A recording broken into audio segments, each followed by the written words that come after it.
Subscribe to our YouTube channel and press the bell icon for the latest updates. How to turn off ad personalization on your Google account. Open your favorite browser. Go to accounts.google.com.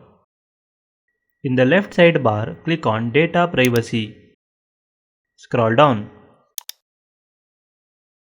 Under Ad Settings section, click on Ad Personalization. Toggle the button next to Add Personalization to turn it off. Click on Turn Off. That's it. Ad personalization is turned off. This is how you can turn off ad personalization on your Google account. Thank you for watching.